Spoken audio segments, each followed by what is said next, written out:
ठीक है, इसका रीज़न है और वो ये है कि आईएमएफ की जो पॉलिसीज़ है ना वो उसमें एक्चुअली कोई इश्यूज़ हैं। अब हम जो है इनके प्रोग्राम्स पढ़ लेते हैं कि आईएमएफ के अंडर प्रोग्राम्स आते कौन से हैं। एक है स्ट्रक्चरल एडजस्टमेंट प्रोग्राम। अब ये होता है लॉन्ग टर्म लोन्स देते हैं आपको, ठीक है, आईएमएफ देता है आपको लॉन्ग टर्म लोन्स और फिर पॉलिसीज आपको जो है वो सेम फॉलो करनी होती है जो कि आपको आईएमएफ रिकमेंड कर रहा होता है, सिंपल। अब जैसे for example privatization, trade liberalization. अच्छा, जो रिकमेंडेशन होती है ना आईएमएफ वो ये होती है privatisation of state owned enterprises. आपकी जो स्टेट ओन्ड एंटरप्राइजेस है ना, फॉर एग्जांपल पीआईए है, रेलवेज हैं, या आपकी डिस्कोज हैं, या आपकी पाकिस्तान स्टील मिल्स हैं, ये बहुत ज़्यादा लॉस मेकिंग की तरफ जा रही हैं, ठीक है।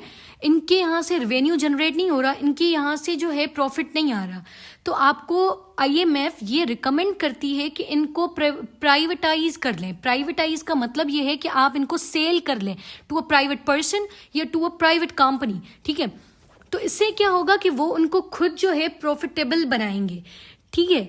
तो ये सारी चीज़ें जो है आपको रिकमेंड करता है आईएमएफ, क्योंकि आपका गवर्नमेंट ये लॉस ले रहा है ना, अभी स्टेट ओन्ड एंटरप्राइजेस हैं तो ये गवर्नमेंट की रिस्पॉन्सिबिलिटी है, सारा लॉस किस पर बर्डन पड़ता है, स्टेट पर। But when it comes to privatization, जब प्राइवेट हो जाएगी ये कंपनी तो वो खुद जिसके हाथ में होगा वो खुद इसको प्रॉफिटेबल बनाएगा, ठीक है। And then we have trade liberalization. इसका सिंपल मकसद ये है कि आपने इम्पोर्ट ज़्यादा से ज़्यादा करना है। इसका एक वे ये है कि अगर आप इंपोर्ट ज़्यादा से ज़्यादा करेंगे ना तो आपके कंज्यूमर ज़्यादा चीज़ जो है वो लेंगे, ठीक है। ज़्यादा चीज़ लेंगे तो टैक्सेस आप जो है उससे टैक्स जनरेट करोगे और रेवेन्यू जनरेट होगा, सिंपल। लेकिन इससे ना बड़े मसले होते हैं। एक इसका प्रॉब्लम ये है कि जब ट्रेड लिबरलाइजेशन हो जाती है ना, इसका मतलब ये है कि आप इंपोर्ट कर रहे हो ना, हर जगह से इंपोर्ट कर रहे हो चीज़ें।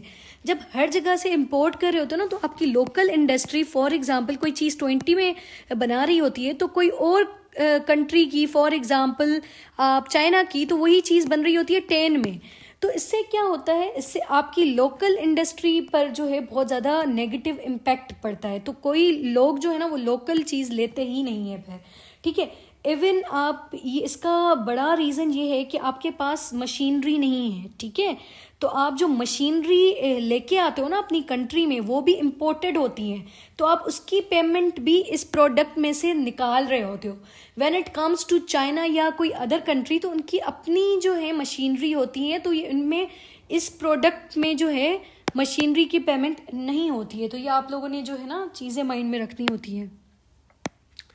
देन वी हैव, अच्छा प्राइवेटाइजेशन का भी मसला है, क्योंकि अगर आप स्टेट ओन एंटरप्राइजेस जो हैं वो आप प्राइवेट कर दोगे तो आपको पता है ना प्राइवेट एम्प्लॉयमेंट मिलना इतना इजी नहीं है, वो आपके जो है स्किल्स को देखते हैं।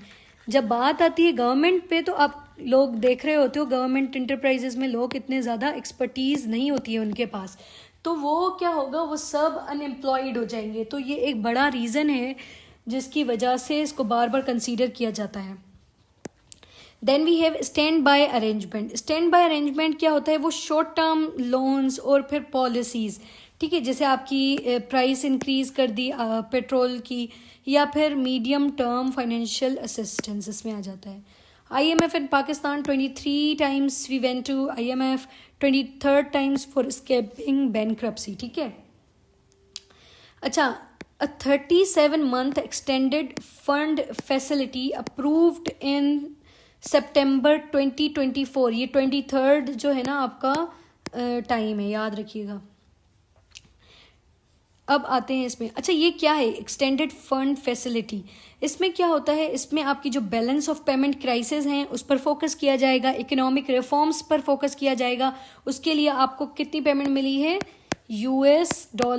$7 बिलियन, ठीक है, $7 बिलियन आपको मिली है, ठीक है। उसके बाद एक और इन मार्च एंड मई 2025, ये सितंबर 2024 में अप्रूव हुआ था और ये 2025 में, इस ईयर में, the IMF approved reviews in new arrangement under the resilience and sustainability facility RSF alongside the EEF, जो कि अभी आपने देखा एक्सटेंडेड फंड फैसिलिटी। अब ये क्या है, ये सस्टेनेबल ग्रोथ की तरफ, क्लाइमेट चेंज, आपकी जो स्ट्रेंथन करना resilience against climate change, floods वगैरह जो है ना उसकी वजह से। Okay, why IMF bail out packages did not yield positive outcomes, ये बहुत इंपॉर्टेंट है। One size fits all approach. अच्छा, IMF जो है ना वो सब कंट्रीज़ के लिए सेम पॉलिसीज सेम प्रोग्राम्स ही जो है वो दे रही है, आप सबको पता है। तो उसकी वजह से क्या होता है कि हर कंट्री जो है ना सबकी नेचर अलग है, ठीक है। तो सब जो है इकोनॉमिक प्रॉस्पेरिटी की तरफ नहीं जा सकते, इसीलिए जो है ये approach is not that okay. आगे चलते हैं ऑस्टेरिटी मेजर्स। जैसे आप लोगों को पता है अगर आपको IMF लोन दे रही है ना तो कुछ टाइम के लिए वो दे रही है, तो उसके बाद आपने उसको रिटर्न भी करना है। तो उस रिटर्न की वजह से वो आपको कुछ पॉलिसीज़ की रिकमेंडेशन देती है कि आपने ये पॉलिसीज़ अपनानी है ताकि इस टाइम तक आप मुझे अपना डेट जो है वो वापस कर दो, सिंपल, ठीक है। तो वो पॉलिसीज़ क्या होती हैं? Cutting government spending. अच्छा, वो कहती है आपको, IMF कहता है कि आपने करना क्या है, जो गवर्नमेंट स्पेंडिंग है ना उसको कम कर दो, ठीक है, ताकि आपकी जो एक्सपेंडिचर है, आपका जो खर्चा है वो कम हो जाए। रिड्यूसिंग बजट डेफिसिट, ये वही है कि आपका फॉर एग्जांपल रेवेन्यू जनरेट हुआ है 14 ट्रिलियन का, ठीक है, तो आपका जो एक्सपेंडिचर होगा ना, जो खर्चा होगा पूरे कंट्री का, वो क्या होना चाहिए? With in 14 trillion. ये आप लोगों ने याद रखना है। तो गवर्नमेंट स्पेंडिंग कम करो आप।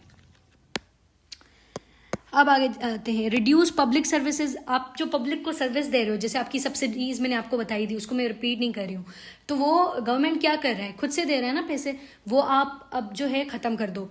दूसरा, जो आप हेल्थ बेनिफिट्स देते हो या आप जो है एजुकेशन बेनिफिट्स या कोई भी प्रोग्राम्स चला रहे हो सोशल डेवलपमेंट के लिए, उन सबको आप लोगों ने ख़त्म करना है। जॉब लॉसेस हो जाती है, जहाँ पे आप 2 एम्प्लॉयज़ का काम अब जो है आप 1 से लोगे, क्योंकि आपके पास अब इतने पैसे नहीं है कि आप उसको सैलरी दे सको। इंक्रीज, इससे क्या होता है, पावर्टी बहुत ज़्यादा इंक्रीज हो जाती है, अनएम्प्लॉयमेंट बढ़ती है, इन्फ्लेशन बढ़ती है, ये सारी चीज़ें। इम्पोर्ट लिबरलाइजेशन, जो कि मैं आपको ऑलरेडी बता चुकी हूँ। रिमूवल ऑफ एनर्जी सब्सिडीज़, ये वही है कि आपकी जो रिमूवल ऑफ एनर्जी सब्सिडीज़ में यही है कि फ्यूल जो है ना उस पर सब्सिडी लगती है ताकि आपके कंज्यूमर जो है उसके लिए प्राइस कम हो जाए। अब वो जो है सब्सिडी नहीं लगेगी तो फ्यूल क्या होगा, अब इसीलिए जाता है, ठीक है। इंक्रीज इन टैक्सेशन, अब आपके इनडायरेक्ट टैक्सेस जो लगते हैं ना, जैसे आपकी GST टैक्स होता है वो, या एनर्जी पे टैक्स लगता है। आप देख रहे हो ना फ्यूल पे कितना टैक्स है, आपके एनर्जी के पावर के बिल्स कितने ज़्यादा आ रहे हैं क्योंकि टैक्स ज़्यादा लग रहा है, ठीक है। या आपके जो इम्पोर्ट हो रहा है ना ऑयल, जिससे आपकी एनर्जी प्रोडक्शन हो रही है, जैसे मैंने आपको कल सर्कुलर डेट बताया था, उस पर टैक्स ज़्यादा लग रहे हैं। तो ये सब चीज़ों की वजह से क्या होता है, इन्फ्लेशन होती है। और ये एक पॉलिसी है किसकी, जो रिकमेंड करती है IMF। उसके बाद प्राइवेटाइजेशन, ये वही चीज़। अगेन यहाँ पे भी आप लोग देख लीजिएगा, यही जॉब सिक्योरिटी कंसर्न्स होते हैं। Structural economic refinement to get rid of IMF and bring economic prosperity. सबसे पहले आपने जो आपका FBR है ना, federal board of revenue, reforms लाने हैं उसमें। अच्छा मैं हमेशा रिकमेंड करती हूँ कि आप जो रिकमेंडेशन दे रहे हो या सॉल्यूशंस दे रहे हो ना, उसमें आपने एनी हाउ एक कंट्री की केस स्टडी ऐड करनी है। ये बहुत अच्छा इंप्रेशन देती है आपके एग्जामिनर को, ये आप याद रखिएगा। मैं अपने हमेशा हर ऐसे में ये ऐड करती हूँ, even in current affairs, Pakistan affairs, और बहुत ज़्यादा हर चीज़ में, इवन ऑप्शनल्स में भी। तो ये वाली जो अप्रोच है ना वो बहुत अच्छी अप्रोच है, आई वुड से। रवांडा आपका एक कंट्री है, किसमें, अफ्रीका में। उसकी रेवेन्यू अथॉरिटी जो है ना वो बहुत अच्छी है। उन्होंने क्या किया है, डिजिटलाइज कर लिया है tax collection, boosting compliance and revenue. इससे क्या होता है, रेवेन्यू आपका बहुत ज़्यादा जनरेट हो रहा है।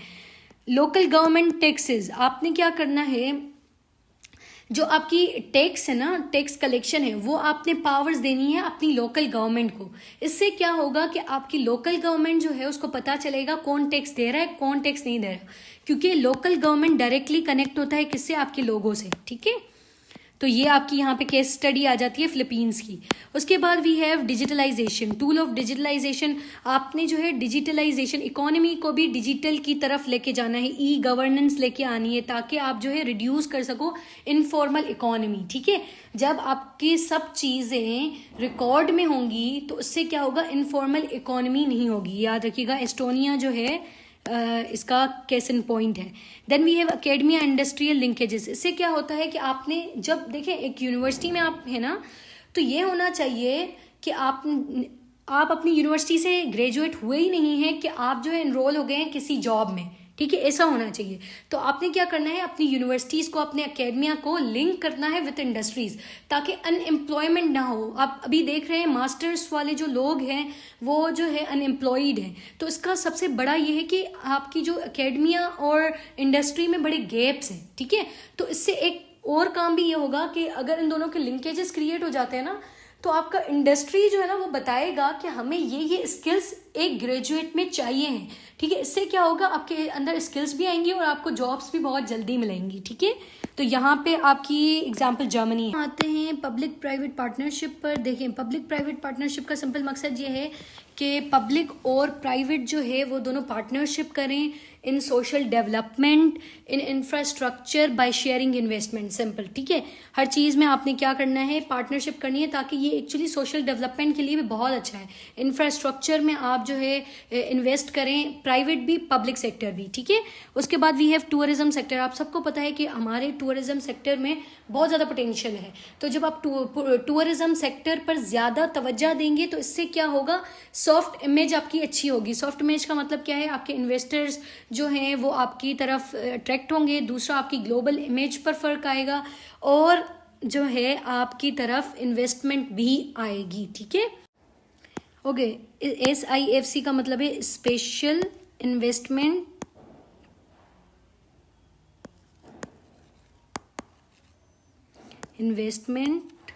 Facilitation council. अच्छा, ये इनिशिएटिव था पाकिस्तान का टू अट्रैक्ट इन्वेस्टमेंट, ठीक है। Simple, in order to grow economy, simple. उसके बाद इन्वेस्टमेंट फैसिलिटेशन, ये चाइना शेंजन, ये क्या है, SEZs आपको पता होगा, स्पेशल इकोनॉमिक जोन्स, ठीक है। वन स्टॉप इन्वेस्टर का पता है, वन विंडो इन्वेस्टर। इसका मतलब सिंपल ये होता है कि आप जो इन्वेस्टर है ना उसको ईज प्रोवाइड करें। इसका मतलब ये है कि उनको बार बार जो है ना गवर्नमेंट डिपार्टमेंट्स में जाना ना पड़े, उनके लिए डॉक्यूमेंटेशन ईजी कर लें ताकि उनको जो है ना ईज हो।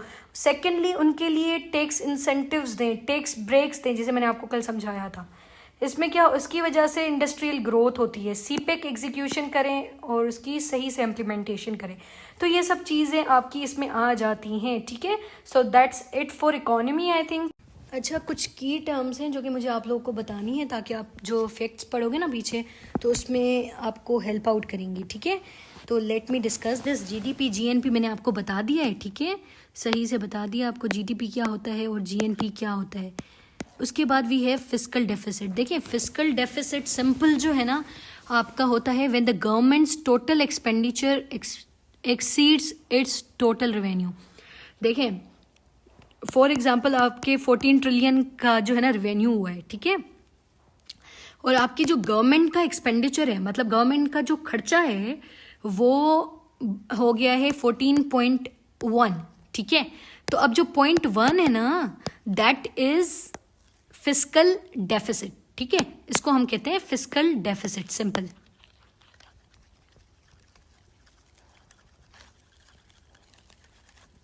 अब हम आते हैं current account deficit. Current account deficit का सिंपल मकसद ये है when a countries imports of goods, services and transfers exceeds its imports. तो import is greater than export, simple. Okay, trade deficit क्या होता है? देखिए, ट्रेड डेफिसिट का सिंपल मकसद ये है कि आपने कोई चीज़ जो है सेल की है किसी कंट्री को, दैट इज ऑफ 10 रुपी, और आपने जो ली है डॉलर्स में लें, $10 की है, ठीक है, और जो आपने ली है, जो आपने इंपोर्ट की है, दैट इज ऑफ 20 रुपी, ठीक है। इसका मतलब क्या है, आपकी जो इंपोर्ट है वो ज़्यादा है देन एक्सपोर्ट। तो इसको हम क्या कहते हैं, trade deficit, when the value of imports is greater then the value of exports, ठीक है। इन्फ्लेशन क्या होता है, आपको पता है कि जब महंगाई को कहते हैं, सिंपल उर्दू में लिख लें महंगाई, जब आपकी प्राइसेस जो हैं मार्केट में बढ़ जाती हैं। डिफ्लेशन क्या होता है, a decrease in the general price level of goods and services in an economy. Simple है ना, इन्फ्लेशन का ऑपोजिट इज डिफ्लेशन, ठीक है, जब प्राइसेस जो हैं वो लो हो जाती हैं। ओके, अब आते हैं stagflation. Stagflation is equal to inflation, ठीक है। इन्फ्लेशन होती है, इन्फ्लेशन का मतलब प्राइसेस बढ़ रही हैं, उसके साथ क्या होता है, अनएम्प्लॉयमेंट बढ़ रही है, ठीक है, जॉब्स नहीं मिल रही हैं, अब अनएम्प्लॉयमेंट बढ़ रही है, प्लस उसके साथ क्या होता है आपकी स्टेगनेंट, एक मिनट, इकोनॉमिक ग्रोथ जो है ना वो रुक गई है, ठीक है, इसको हम कहते हैं स्टैगफ्लेशन। जैसे 1970s में क्या हुआ था, ऑयल प्राइसेस बहुत बढ़ गई थी, जिसकी वजह से क्या हुआ था, इकोनॉमिक ग्रोथ जो है ना वो रुक गई थी, बिल्कुल स्टक हो गई थी, और आपकी अनएम्प्लॉयमेंट बढ़ गई थी। ठीक है, मॉनेटरी पॉलिसी क्या होता है, आपकी जो सेंट्रल बैंक होता है ना कंट्री का, वो क्या करता है, कंट्रोल करता है मनी सप्लाई, इंटरेस्ट रेट जो आप देते हो, फॉर एग्जांपल 13% इंटरेस्ट रेट लगता है, 12% इंटरेस्ट रेट लगता है, सूद इसको इवन कहते हैं उर्दू में, एंड इन्फ्लेशन, इन सबको क्या करता है, कंट्रोल करता है। कौन करता है, सेंट्रल बैंक की पॉलिसी होती है, उसको हम कहते हैं मॉनेटरी पॉलिसी। फिस्कल पॉलिसी क्या होती है, the government's use of taxation and spending to influence the economy. अच्छा, गवर्नमेंट की जो यूज ऑफ टैक्सेशन होता है ना, टैक्सेशन से क्या जनरेट होता है, रेवेन्यू जनरेट होता है, तो उसको यूज करना और फिर स्पेंडिंग को यूज करना in order to influence the economy, उसको हम क्या कहते हैं, फिस्कल पॉलिसी। मतलब सिंपल ये है कि गवर्नमेंट जो है ना वो टैक्स को यूज कर रही होती है और स्पेंड कर रही होती है। ठीक है, तो ये क्यों करती है, ताकि इन्फ्लुएंस कर पाए इकोनॉमी को, सिंपल है। पब्लिक डेट क्या है, the total amount of money owned by the government to domestic and foreign lenders, simple है। ठीक है, जो आपकी गवर्नमेंट जो है वो डेट लेती है, उसको हम क्या कहते हैं, पब्लिक डेट। उसके बाद foreign direct investment made by a foreign entity in a countries businesses और इंफ्रास्ट्रक्चर। जो फॉरेन इन्वेस्टर्स आते हैं ना आपकी कंट्री में, वो क्या करते हैं, उसको हम कहते हैं फॉरेन डायरेक्ट इन्वेस्टमेंट। ठीक है, ओके, बैलेंस ऑफ पेमेंट मैं आपको ऑलरेडी पढ़ा चुकी हूँ। एक्सचेंज रेट क्या होता है, the value of one countries currency in term of another currency. Simple है, जैसे हम अपनी करेंसी को कन्वर्ट कर रहे होते हैं किसमें, डॉलर्स में, $1 इज इक्वल टू दिस, या 1 yuan is equal to this. ठीक है, तो ये सारी चीजें। उसके बाद we have remittances, money sent by migrants to their home country from abroad. आपके जो रिलेटिव्स होते हैं वो जाते हैं बाहर और वहाँ पे कमाकर यहाँ सेंड करते हैं, तो इससे गवर्नमेंट को ये फायदा होता है कि जब वो बैंक के थ्रू सेंड कर रहे होते हैं तो वो टैक्स में जाता है ना, तो वो रेवेन्यू कलेक्ट होता है, सिंपल। तो सब्सिडीज आपको ऑलरेडी बता दी है। उसके बाद सर्कुलर डेट मैंने आपको बता दिया है पिछले लेक्चर में एनर्जी क्राइसिस में, तो मैं इसको रिपीट नहीं कर रही हूँ। बजट सरप्लस क्या होता है, when the governments revenues exceed it's expenditure, जो इस बार हुआ है। ठीक है, इसमें क्या है, सिंपल, आपका फॉर एग्जाम्पल दे रही हूँ। ठीक है, आपका for example revenue is 14 trillion. ठीक है, और आपकी जो एक्सपेंडिचर है ना, खर्चा जो है वो है 13.8। ठीक है, तो ये क्या हो गया, 0.2 का सरप्लस हो गया। ठीक है, सिंपल। रिसेशन क्या होती है, a period of declining economic activity marked by reduce GDP and employment. Recession कहते हैं ना, जैसे आपकी यूरोप में रिसेशन चल रही है, अमेरिका में रिसेशन है, तो ये क्या है, इसका मतलब ये है कि आपका जो डिक्लाइन आता है इकोनॉमिक एक्टिविटीज में, 1929 का आपको रिसेशन याद होगा, तो ये सारी चीजें इसमें आ जाती है। पर कैपिटा इनकम सिंपल है, द एवरेज इनकम पर person in a country, the average income पर पर्सन, एक पर्सन की बात हो रही है इसलिए पर कैपिटा इसलिए कह रहे हैं। ठीक है, तो एक पर्सन की जो एवरेज इनकम है ना in a country, calculated by dividing GDP by population. क्या करते हैं, जीडीपी को डिवाइडेड बाय पॉपुलेशन करते हैं, तो आपके पास क्या मिल जाता है, सिंपल, पर कैपिटा इनकम। इसका मतलब क्या है कि एक पर्सन जो है उसकी average income in a country क्या है। ठीक है, मतलब आपकी इनकम क्या है, मेरी इनकम क्या है, और वो कैसे फाइंड आउट करेंगे, जीडीपी आपकी जो आई उसको डिवाइड कर लेंगे टोटल पॉपुलेशन से, जितनी पॉपुलेशन है। ठीक है, so that's it. I think जो है ये क्लियर होगा आप लोगों को। अब आगे बढ़ते हैं।